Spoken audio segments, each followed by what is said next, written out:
नमस्कार, article 19 India देख रहे हैं आप और आपके साथ मैं हूं मुबशरा परवीन। क्या हरियाणा की नायब सिंह सैनी सरकार गिरने वाली है? क्या हरियाणा में कोई बड़ा राजनीतिक उलटफेर होने वाला है? ये सवाल इसलिए भी जरूरी है क्योंकि हरियाणा की बीजेपी सरकार में सीएम नायब सिंह सैनी के बाद दूसरे नंबर पर आने वाले बिजली एवं परिवहन मंत्री अनिल विज ने पार्टी को 8 पन्नों की चिट्ठी भेजी है, जिसके बाद हरियाणा से लेकर दिल्ली तक जबरदस्त हड़कंप मच गया है। बात ही कुछ ऐसी है कि खुद नायब सिंह सैनी भी फौरन दिल्ली पहुंच गई बीजेपी आलाकमान से मिलने। दरअसल हरियाणा में सीएम नायब सिंह सैनी की अगुवाई में बीजेपी की सरकार बने अभी कुछ ही वक्त हुआ है, लेकिन सब कुछ ठीक नहीं चल रहा है। बीजेपी के सबसे वरिष्ठ विधायक और बेबाक बयानों के लिए खास पहचान रखने वाले मंत्री अनिल विज ने अपनी ही सरकार के खिलाफ मोर्चा खोल रखा है। अनिल विज के टारगेट पर सीएम नायब सिंह सैनी है। विज हर रोज सीएम सैनी को किसी न किसी मुद्दे पर सियासी कटघरे में खड़ा करने की कवायद में जुटे नजर आ रहे हैं, जिस पर बीजेपी के प्रदेश अध्यक्ष मोहनलाल बड़ोली ने विज को कारण बताओ नोटिस भेज दिया और कहा कि जो बगावती तेवर विज अपनी पार्टी के लिए रख रहे हैं उसके पीछे की वजह क्या है उसको बताया जाए। इसी नोटिस का जवाब देते हुए अनिल विज ने बीजेपी आलाकमान को 8 पन्नों की चिट्ठी लिखकर भेजी है। जानकारी के मुताबिक विज ने चिट्ठी में 8 अहम और बड़े खुलासे किए हैं। इसमें विज ने हाईकमान को टिकट की अफवाह फैलाने से लेकर उन्हें हरवाने मरवाने की साजिश के बारे में भी बताया है। विज ने यह भी बताया कि कैबिनेट मंत्री होने के बावजूद अधिकारी उनके गृह क्षेत्र में भी उनके आदेशों को लागू नहीं कर रहे हैं, जिसको लेकर उन्होंने सीएम नायब सिंह सैनी से लेकर बीजेपी के प्रदेश अध्यक्ष को जानकारी दी। लेकिन विज का आरोप है कि 100 दिन गुजर जाने के बाद भी उनकी शिकायत पर काम नहीं किया गया। सूत्रों के मुताबिक विज के जवाब में उस कैबिनेट मीटिंग का भी जिक्र किया गया जिसमें उनके एक अधिकारी के साथ में बहस हुई थी। हालांकि उस वक्त सैनी ने विज की जगह उस अधिकारी का पक्ष लिया।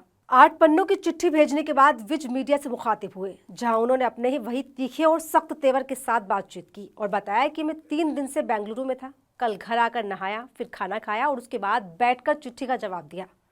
3 दिन का समय दिया गया था, लेकिन आज समय से पहले ही मैंने जवाब दे दिया।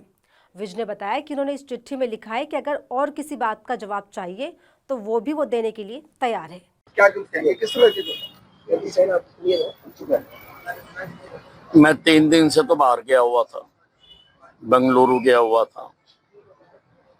वहां से मैं रात आया, घर गया, ठंडे पानी से नहाया, रोटी खाई और बैठकर मैंने जवाब लिख दिया। रात मैंने समय से पहले 3 दिन का समय दिया गया था, मैंने जवाब भेज दिया है।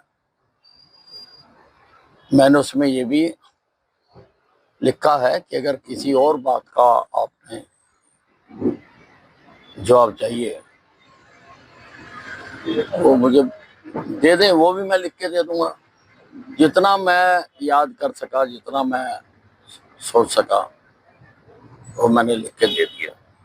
यानी बिना किसी डर या तनाव के, बिना बीजेपी के आगे झुके अनिल विज के तेवर बीजेपी के लिए जस के तस दिखाई दिए। इधर पार्टी ने नोटिस जारी करने पर कहा कि विज को कारण बताओ नोटिस भेजना बहुत जरूरी हो गया था, अब आगे से वो अनुशासन में रहेंगे। इससे पहले विज को जो कारण बताओ नोटिस जारी किया गया उस पर विज ने मीडिया के सामने बताया कि उन्हें इस नोटिस के बारे में कोई भी जानकारी नहीं थी, लेकिन जब जवाब मांगा गया है तो जवाब भी दिया जाएगा। और उन्होंने साथ में ये भी कहा कि जवाब मीडिया के जरिए नहीं बल्कि उसको लिख कर दिया जाएगा, जो कि अनिल विज ने किया। और डंके की चोट पर कहा कि और जवाब चाहिए तो बता देना, वो भी उसका जवाब दे देंगे।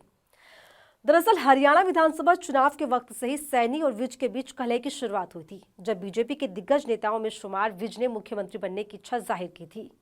लेकिन 2024 में जिस तरह से हालात हुए उसको नजरअंदाज करते हुए उनके नायब सिंह सैनी को ही मुख्यमंत्री पद का दावेदार बनाया गया। उसी वक्त से अनिल विज की नाराजगी समय समय पर दिखती रही है। चुनाव के तुरंत बाद विज ने दावा किया था कि पिछले अक्टूबर में उन्हें अंबाला कैंट सीट से चुनाव हराने के लिए साजिश रची गई थी। इसके बाद अनिल विज ने हाल ही में सोशल मीडिया प्लेटफॉर्म एक्स पर कुछ तस्वीरें साझा की थी, जिसमें उन्होंने दावा किया था कि मुख्यमंत्री नायब सिंह सैनी के एक दोस्त के साथ देखे गए कार्यकर्ताओं को एक निर्दलीय उम्मीदवार के साथ भी देखा गया, जिसे उन्होंने पिछले साल विधानसभा चुनाव में हराया था। इसके बाद कई ऐसे मौके सामने आए जब अनिल विज ने सीधे नायब सिंह सैनी और बीजेपी के प्रदेश अध्यक्ष मोहनलाल बड़ोली के खिलाफ खुलकर बगावत दिखाई, खुलकर कुछ बोला। एक बार उन्होंने सीएम पर सवाल खड़े करते हुए कह दिया कि जब से नायब सिंह सैनी मुख्यमंत्री की कुर्सी पर विराजमान हुए हैं तब से वो लगातार उड़न खटोले में उड़ रहे हैं। विज ने कहा कि ये सिर्फ उनकी राय नहीं है बल्कि ये सभी विधायकों, सांसदों और मंत्रियों की आवाज है।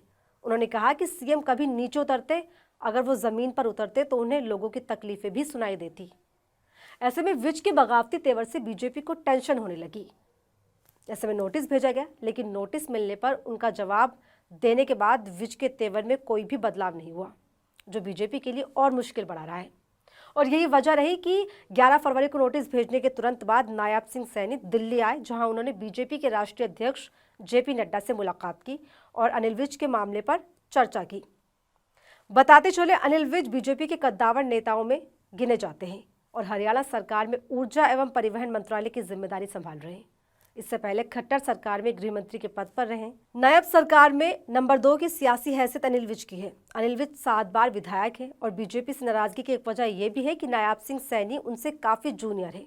अनिल विज हरियाणा में उन दिनों से बीजेपी की राजनीति कर रहे हैं जब पार्टी के 2 विधायक हुआ करते थे, जिसमें एक नाम विज का हुआ करता है।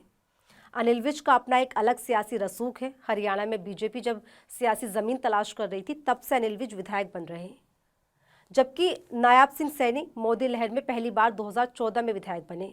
यही वजह है कि अनिल विज ने सरकार के खिलाफ खुला मोर्चा खोल दिया है और बार बार उनके बगावती तेवर भी सामने आ रहे हैं।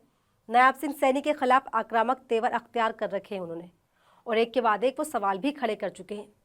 तो ऐसे में अब देखना होगा कि आने वाले वक्त में इसका क्या खामियाजा बीजेपी को भुगतना पड़ेगा, क्योंकि विज का अंदाज बदलता नहीं दिख रहा, जो कि बीजेपी के लिए मुश्किलें खड़ी कर सकता है।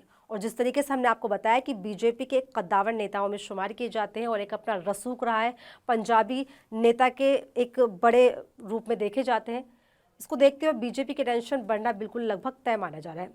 फिलहाल आगे क्या होगा वो देखना दिलचस्प होगा। आपको ये वीडियो पसंद आया तो वीडियो को लाइक करें, शेयर करें और ऐसे तमाम वीडियोस के लिए बने रहिए हमारे साथ और देखते रहिए आर्टिकल 19 इंडिया।